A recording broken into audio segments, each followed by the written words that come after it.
Good morning, everyone. Good morning.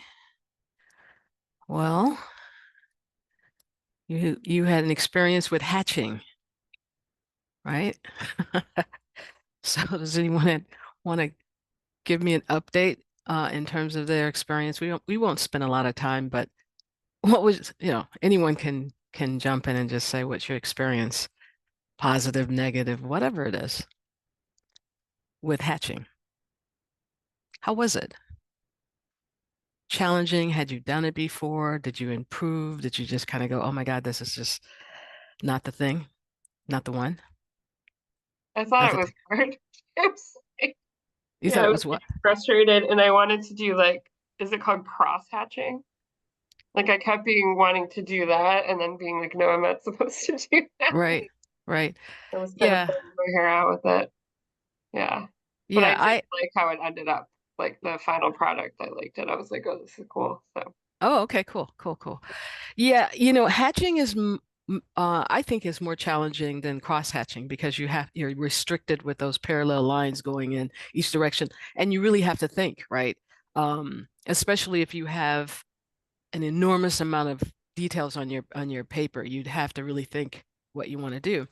But I think you'll be happy today because you can crosshatch. But of course, before you can crosshatch, you gotta be able to hatch. Or as they say, before you can run, you gotta learn how to walk. So I'm not gonna waste any time because I'm gonna do a demo. There's some other things I'd like to be able to discuss in terms of composition. So I want to go right into it. If you have any, um, well, it may help if I had everything set up like I thought I did. Um, Here we go. If you have any, let me get that off and start that again. If you have any questions or anything, don't hesitate to say, hey, especially because you've had the experience of hatching, right? So let me move things around and let's have a discussion about cross hatching. Now remember that all of the exercises that we've done so far is about lines, how to use lines to create shapes, right? And now with hatching and cross hatching, we want to be able to not only create shapes, we want to create those shapes that make them look like they're three-dimensional. So cross hatching, as I said, is an extension of hatching. You have these fine parallel lines or heavy lines, but usually fine parallel lines. They're drawn closely together to create the illusion of shading or texture in a drawing. Cross-hatching, cross-hatching is the drawing of two layers, or I would say several layers of hatching marks at right angles. But we're going to find out it's not just right angles. This is the sort of general definition of cross hatching, and it creates a mesh. But what we're going to find out is that you can go into at least four different directions in terms of your lines. But of course, first I want to show you the assignment, show you some examples of cross hatching. Here is a drawing, as you see, of some, I don't know, round, it could be fruit or it looks like it may be fruits, oranges or something with a curtain. And then there is a bottom, or I like to talk about grounding, right? They're grounded on some sort of bottom here, right? So we see in most drawings, most prints, you're going to see a combination of both hatching and cross hatching, as you see here. You see some hatching in the foreground. You see some hatching, a little bit of hatching in these I'll call them fruits, and then you see cross hatching. And cross hatching, as I said, is so much easier, I think, and most people think. Once you learn cross hatching, you have to like just kind of concentrate and think about it. Here is, I think, is a really interesting drawing where this guy is drawing a trout. Um, there is, I think for this one, there's just music. And so you basically get to see him draw a outline of a trout and then cross hatch that trout up. It's a really interesting video. So again, cross hatching is when lines are placed at angles to one another or on top of each other, right? Here also is another video. I think this is a really good tutorial. He uses pen and ink, but he really talks about contouring lines. I use this guy a couple of times. He's a little lengthy in his introduction, and he does try to sell us a book, but he has some really good I think, examples and some good information and tips on cross-hatching. I like to also the videos after that. These videos are just if you're really curious about cross-hatching, right? I want to introduce you to some of the artists who are known for using cross-hatching throughout history. Duryea, you've seen this particular drawing, but here is a video about Duryea's work. So you get to see his woodcuts and his engravings, because remember, hatching, you have hatching and you have cross-hatching. And again, both of them are about using a linear tool, a tool that basically gives you lines. And the idea, again, is how do you use line to create the illusion? For instance, Duryea, how does he create the illusion with lines uh, of these, in this particular case, of these, looks like warriors, right, on horses moving through space. So this is Abek Duryea's video. And then Rembrandt also used hatching. Rembrandt is known for his etchings. And there's interesting stories about Rembrandt not striking his etching plates, and then there being all of these fake Rembrandts because he didn't destroy his plate. But that's a whole nother story. Rembrandt did some really beautiful hatching work in his etchings. And then Katie Kowatz also did etching and wood blocks, and she has some really interesting and beautiful drawings. So again, these three videos aren't mandatory, but I really suggest if you're struggling with cross-hatching that you look at these three artists and see how they utilize this incredible technique that has been around for at least what, maybe, I guess, 300 years or something. All right. So again, as I said, cross-hatching is when lines are placed at an angle to one another. This is really a fundamental technique to use to create the illusion of value, or as you say, shading. Most importantly, I want you to watch the angles of of how you cross the lines, and you want to avoid sort of certain kind of angles depending on what you're drawing. Here is a small cross-hatched, let's see, cross-hatched, I think it may be a print. I'm not quite sure it's a drawing, but you can see they cross-hatched this thing completely up. Or I should say, they cross-hatched every aspect of this drawing. Here is a warm-up exercise. Now, this is really a video for beginners, right? Really a beginner, really a video for beginners. He uses markers so that you can really see. His lines aren't very close.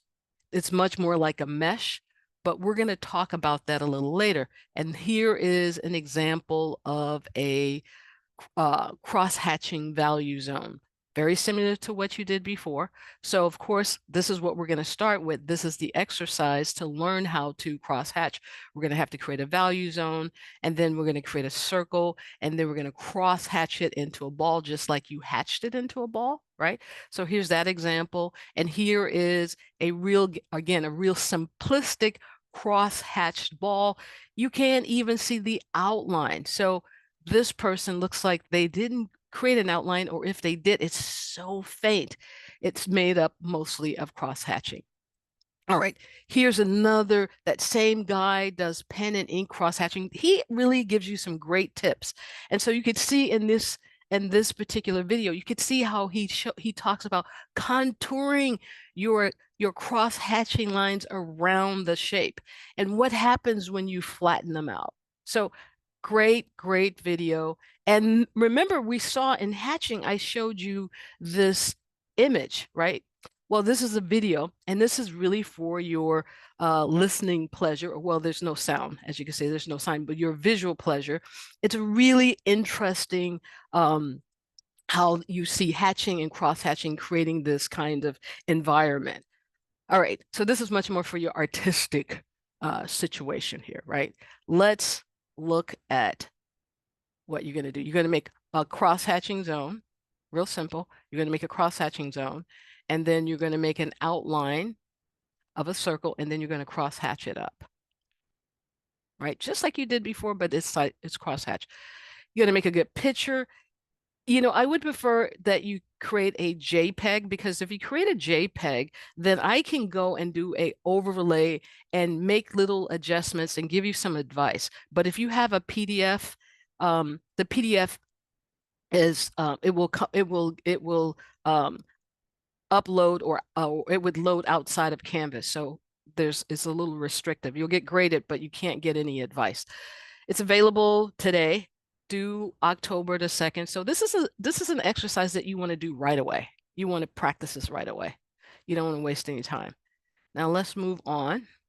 Again, I won't go over it, but go into it any further, but we already talked about artists and draftspeople, engravers and cutters who use this cross-hatching technique. Same guy, that's that same guy who has some really good advice. Now in this particular video, he tells you about the mistakes people make when they use cross-hatching. Because again, the whole idea of cross-hatching is that you want to create the illusion that something is three-dimensional. It has depth, it has volume, right?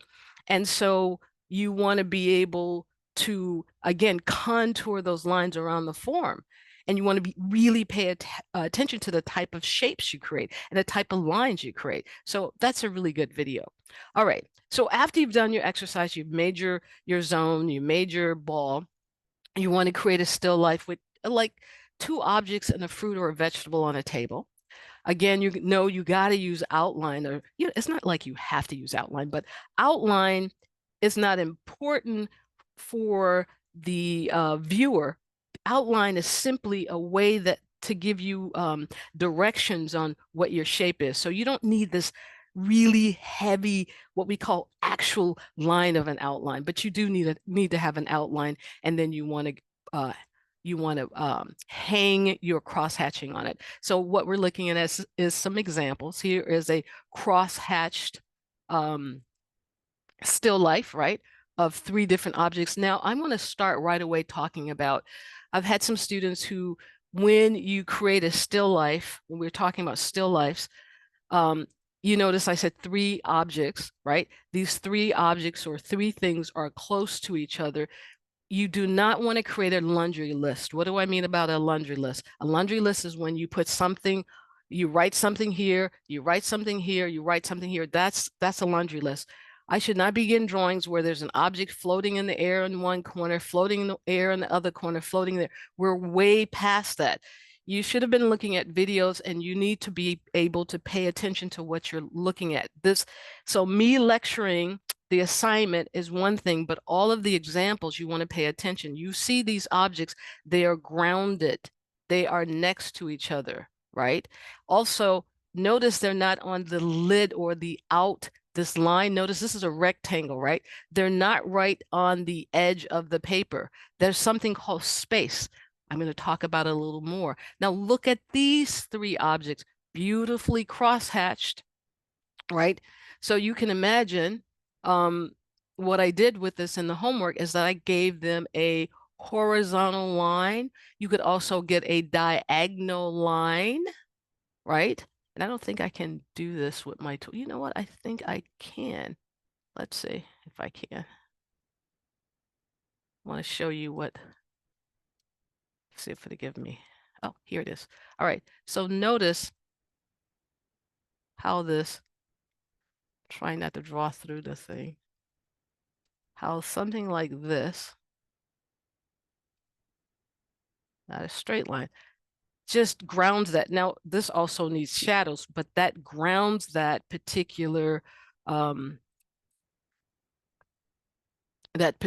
drawing, right? Instead of it, what we call floating, right? Shadows. And so this says this is on a table, this is on a shelf or something. Also notice that it's not right here. You have space. This rectangle, right? Or rectangle, should be a rectangle. It's like a window, right? You're looking outside of the window, and then so you have this space. So you don't want to put anything here because this is the edge. This is the edge. This is the edge. And this is the edge. So if you're drawing with your paper horizontal, you could put things here. You could put things here. You could put things here. But putting them on the edge, meaning they're too large. They're right on the windowsill. Push them into space. From here to here, right? All of this is the space that you could put your drawing. You can start your drawing. Now, Advanced students, do not start your drawing here. All right, that was more than I had expected to deal with. Oh, I'm sorry. There's some people in. Let me see if I can get out of this situation. And here we go. All right, let's keep moving. Let's see if I can get this off. That's why I don't use it that often. I'm gonna stop sharing for 1 second and see if I can get back. Does anyone have any questions so far? Sorry about that. I just wanted to get back. All right. So again, we're looking at cross-hatched. Here is a student drawing, right? Pretty decent, right? Notice how they tried to, it's a little difficult, but you can always go back and enlarge it. Notice how they really tried to contour those cross-hatching lines. Also, it's not on the edge, right? They pushed it back. They could go back even further. Look at where the light is. It gives you an idea where the light is coming from, and then it has shadow. So I talked about something grounding. You don't want your objects to float like this. Okay? And you don't want to put them in different different parts of the paper. Okay. All right. We're looking at cross-hatching. Look at how they cross-hatched that banana, right? And even this transparent jar. Notice the transparent container versus the opaque container. It's another one. And of course, your cross-hatching is going to vary depending on what tool you use, right? If you use a marker, if you use a pen, or I should say, in this case, a fine pen, right? Or a fine marker, an ink pen, a pencil. Look at the cross-hatched of this this vase with the painter's tools in it, right? The palette knives and pencil. Look at how dark it is. That means that there's lines on top of lines on top of lines. All right. So this is available right after you submit or right before you submit your zone and your value balls. All right. So what you're going to do again, let's make sure we know what we're going to do, what the homework is, because teacher went on a little rant from looking at your grading your homework. You want to create a still life with 2 objects and 1 fruit or vegetable on a table. You want to use outline to define the form and cross hatch it to make it look like it's 3D or it has value. And these are examples. And of course, you're not going to draw the samples. This is due Monday, next Monday, the 7th at 11 a.m. And please put your images, share your images with other students. Here's some examples from last semester, right? Here's some examples of students. Some of them are really good. Some of them, you know, they could be hatched up more, cross-hatched up more.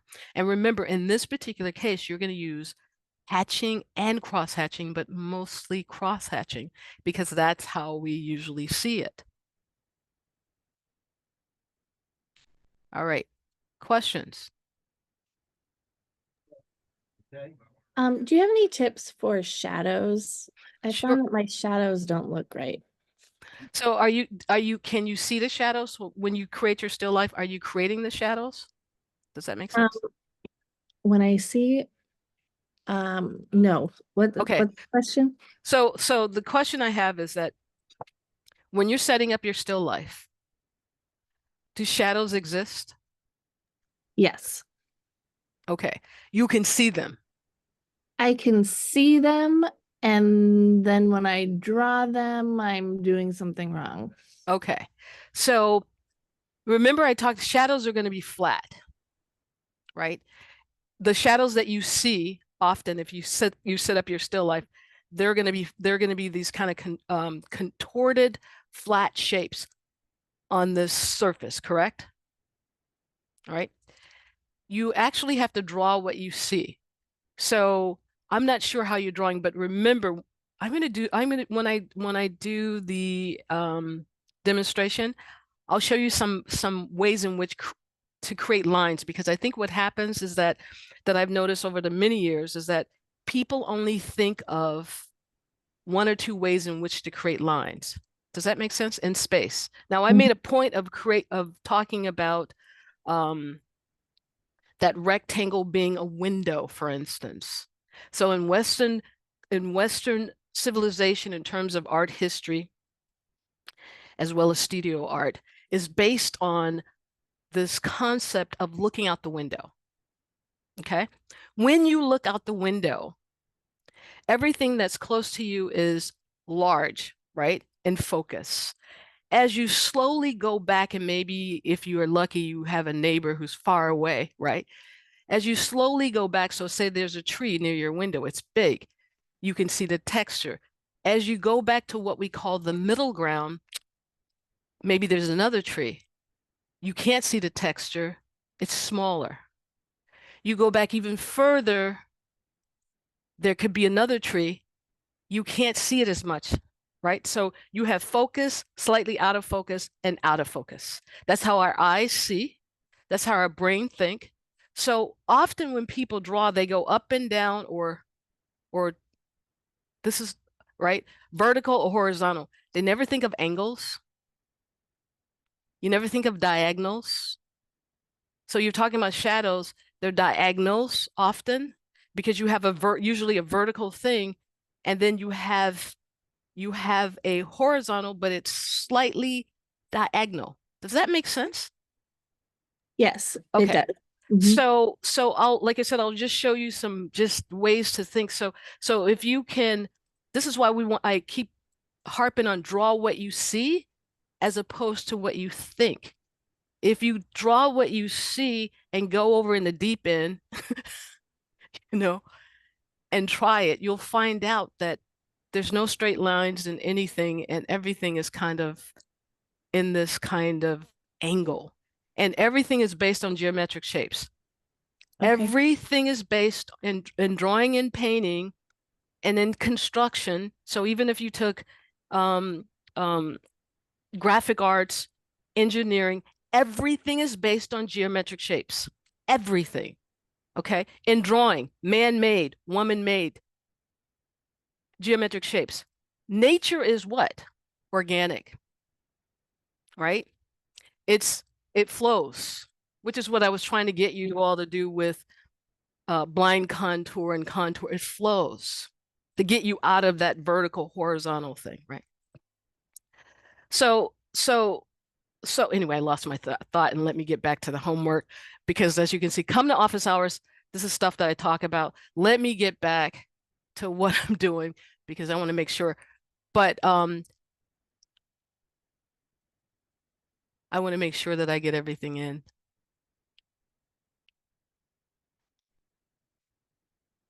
Because like I said, you could see I can go on and on with this.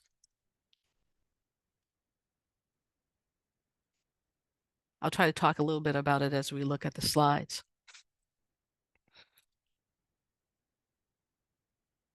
I think if you think like that and you look at your shadow, the other thing is make a shadow, try to make the shadow strong, right?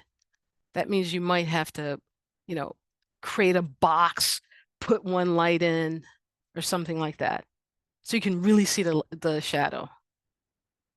But it's also thinking about that sheet of paper, as I said, being this flat thing, and all of the things that I've talked about as illusions. How do you create those illusions on that flat surface? Often people, when they're just starting to draw, they hang things on that flat surface. They see flat. They don't think depth. What I was discussing is depth and space. All right, cross-hatching, again, we saw this. I've already talked about who utilize it: draftsmen, engravers, people who are using pen and ink, a pencil, basically just trying to create that modeling, right? Showing you where the light and the shadow is. All right, these are the directions. This person shows you 7 directions. Basically, it's simply using it's only really 4 directions and repeating them. But notice from the very first demo to the upper left, how light it is, right? And then down to the bottom, the 7 directions. Basically, you have lines on top of each other, and the lines are also much closer to each other, okay? We saw this. You want to make sure you keep your pencil sharpened. Here's a student example. Now, this student didn't really contour their lines. So it's a little, they didn't really contour their lines. You could see some flat lines, you know, and you could, and what I would do as an instructor, I would say, here's the issue in this zone. If you squint, remember I said you squint, you squeeze your eyes, squint, and you could see that this third one is the same value as the last one, right? And so some of the issues in how they created their lines, you can see in their zone, right? They carried that same kind of flatness right into the balls, into their value ball. Here's another one. Now they have short lines going around, right? Again, make sure that you keep your pencil sharpened. Here's another one who used a marker and has a sort of wire. Yeah, they created a value zone. However, the two values in the middle, if you squint, they're very similar. You want that last zone black, as dark as you can get it. Okay, here's an example of, again, cross-hatching, right? We can get an idea where the light is coming from. This is not a student. This is just showing you the technique. Again, we're just looking at cross-hatching. We saw that in as our example. Now look at the shadow for these pairs, right? From the way that shadow is moving, it tells us that there was probably fabric, right, on that particular surface. So maybe it's a tablecloth and then it's flattened out on this side. Look at the shadow. The shadows for most objects is not going to be perfect. It's like I said, it's going to be distorted, but it's this idea that it has to lay on the surface to ground the objects. This one is in your homework. You've seen the bird before. Here is one that's more cross-hatched. Notice the cross-hatching on its head. Notice it on its chest, on its body, how it contours. Notice how it contours on its wing, on the branch. Don't just look at it. Here's a closer look. This is obviously done with graphite. I'd say to you that they did not keep their pencil sharpened. It's a hard thing to remember. This is a print. How can I tell? I can tell from the quality of line. So this is what's called a etching. So you could see again, when I say you don't really need that harsh outline, you just let the cross-hatching marks work for you. All right. Also, when you're looking, think about what I've talked about, placement in space. Placement in space. Think about the concept of looking out the window. Think about how these are overlapping each other. Everything doesn't have to overlap. For instance, this is a standalone, but the shadow overlaps. Another, we see hatching and then we see cross-hatching. Again, you often see those in the same situation. Now, here is a I would say to you that this is probably not an incomplete drawing, but just a sample. Like, so the person was making a drawing of fabric, and notice they didn't really contour the lines, right? But there's enough information for them, right, to take this back, right, and know where the light and shadows are for this particular fabric. But there's some flat parts, there's some slightly contoured, but again, they were able to get enough information to go back. I can't remember if this one's in your assignment, but look at the hatching and the cross-hatching marks. I would say to you, this is probably more like pen, right? Look at the shadows, look at the placement, look at how everything overlaps. Look at that horizontal line, right? It's grounded. You want your objects to be grounded, not floating in space. Here's another cross-hatched. I would say to you, this is also probably etching, just because of the bite in the back. Lines on top of lines. So everything that you see black is lines on top of lines on top of lines. Look at that shadow, how it moves, distorted, right? Angles, diagonals. I think it's Jason Momoa. Momoa, is that his name? Right? I would say to you, this is also one of those drawings that's not meant to be a finished drawing, but it gives enough information that the person can go back and maybe paint him. They know where the light is coming from. They know where the shadow is coming from. And notice they have some flat angled lines, but still there's enough to give us the light and shadow. but there's certain other areas that are contoured. The lines are contoured. Here's a great example of contouring those cross-hatching marks, and we get the idea of the muscular chest of this particular person, right? We see the light, we see the shadow. Here's some other examples. As we see hatching and cross-hatching, look at the cross-hatched iris.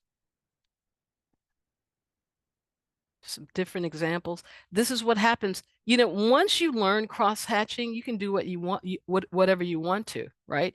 You can have your pencil dull like this particular person. They're using at least 2 or 3 different pencils here, right? They're using a soft pencil. They're using a harder pencil. They got softer lines in the face. It looks as if they haven't kept their pencil sharp, but on the outside, the pencil is sharp that we could see some of those hatching marks. Again, this whole idea for us is we're learning this process, but I want to make sure that you see more examples so you could see that once you learn this technique, it's a very useful technique, right? So often artists combine techniques. So we see here outline, we see some shading because obviously that pencil is not sharpened, but we see cross-hatching in the background, cross-hatching in the neck. So it's one of the techniques that you can use with other techniques. Here is more of a graphic, so we can see cross-hatching in the face. Notice in the hands. Notice it is flat in some areas, right? But it's always easier if you can contour it. We see more contour in this particular cross-hatched image of Will Smith, right? And this would be cross-hatching, the type of cross-hatching you would see on your dollar bill or your $50 bill, right? Look at the cross-hatching of her nose, the tip of her nose. Look at the hatching on her lips, but look at the cross-hatching under her lip, right? So it tells us that her lip, there's some light on her lip, but there's more shadow under her lip.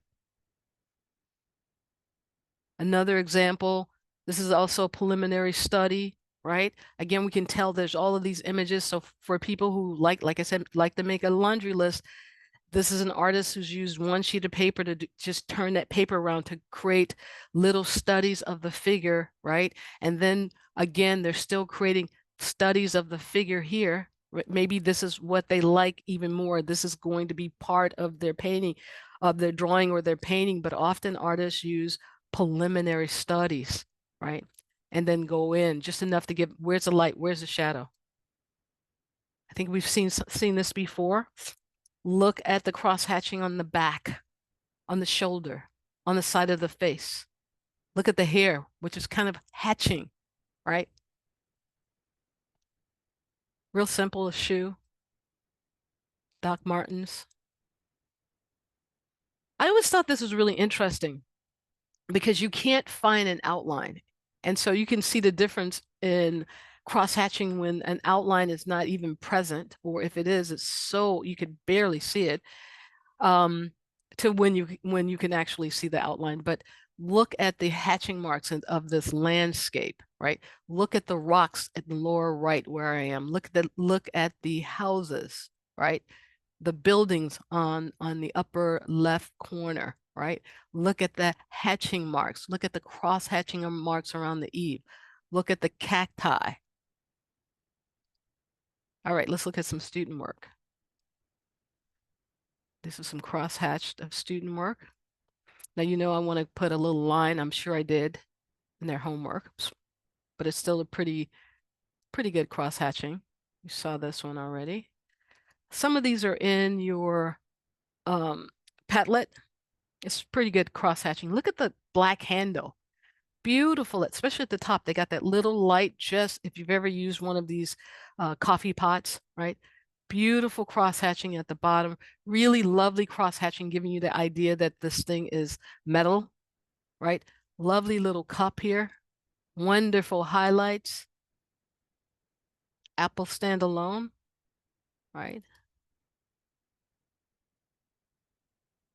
So I would say to you, do not use a charcoal pencil, because if you do, you'll get mess like this. It'll get messy. It'll get out of hand. You'll get The whole idea is that you're trying to use lines on top of lines to give you value. You do not want to use a charcoal pencil or a number 2 pencil, a really soft pencil, because you are going to get more shading than cross-hatched marks. And so you're looking at some students who obviously didn't listen to me, right?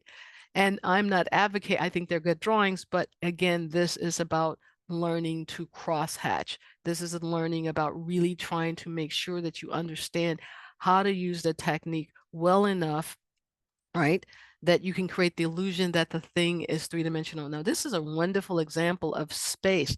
Again, think about that what I was discussing in terms of the window, right? And notice that it's not at the edge. They didn't start the apple or the orange right here. They're not quite in the center either. Notice the overlap. Notice the shadow, right? Placement. Placement is important. All right. Again, any questions?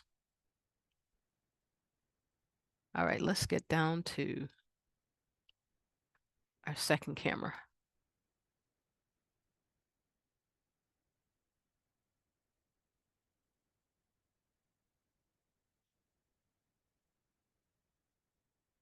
Oh. Sometimes it works and sometimes it doesn't.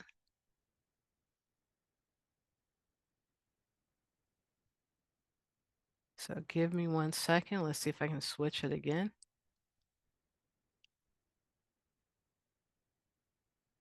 Oh, we have enough time. I have the dreaded speedball, so. All right, I'm going to go back out. Be like that some days. But meanwhile, does anyone have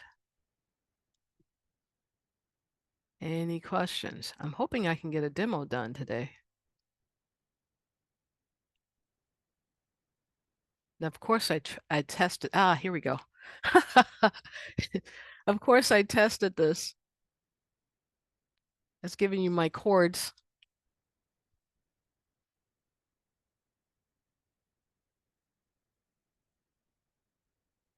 Oh. Hey, give me a second. Let's see if I can make some adjustments to my camera.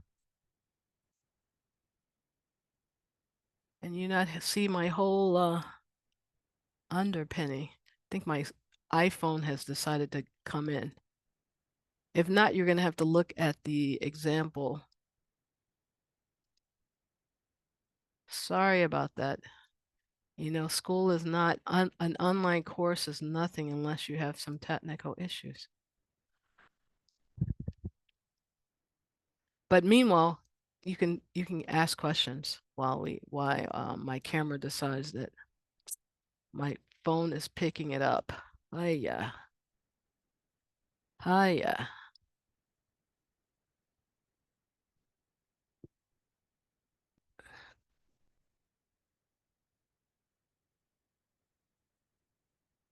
Oh, my phone is picking things up.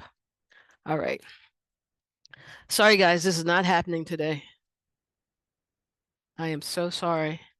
My iPhone has decided to interfere with the situation. Does anyone have any questions?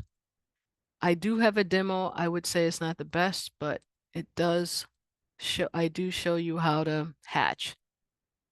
Okay, as well as the other demos that are there.